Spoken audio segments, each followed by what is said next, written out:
So viewers இப்போ வந்து பார்த்தீங்கன்னா ரிவேஸ் பார்க்கிங்கை பொறுத்த வரைக்கும் அவங்க எப்படி கரெக்டாக பண்ணுறாங்க அப்படிங்கிற விஷயத்தை தான் நம்ம பார்த்துட்ருக்கோம். ஸோ எங்கே நிற்கணும் அப்படிங்கிற பொசிஷன் வந்து ரொம்ப முக்கியம். அந்த நிற்க வேண்டிய பொசிஷனுக்கு வரும்போது ஸ்லோவாக வரணும். ஏன்னா அப்போ தான் வந்து அந்த பொசிஷனில் கரெக்டாக நிற்க முடியும். லைட்டாக முன்னாடி லைட்டாக ஒரு அரை அடி. Done, super. நீங்களே பார்த்தாலே தெரியும் பாருங்கள்.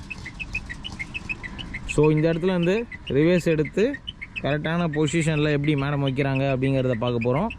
ஏன்னா ரொம்ப இம்பார்ட்டண்டான விஷயம் இந்த ரிவேஸ் பார்க்கிங்கிறது வந்து ரொம்ப இம்பார்ட்டன்ட். அதுவும் வந்து ஒரு கார் சைஸுக்கு ஏற்ற மாதிரி செட் பண்ணி கொடுத்து அதில் தான் வந்து அவங்கள பார்க் பண்ண வச்சிட்ருக்கேன். ஸோ எந்த அளவுக்கு கரெக்டாக வந்து வச்சு கொண்டு வராங்க அப்படிங்கிறத பாருங்கள்.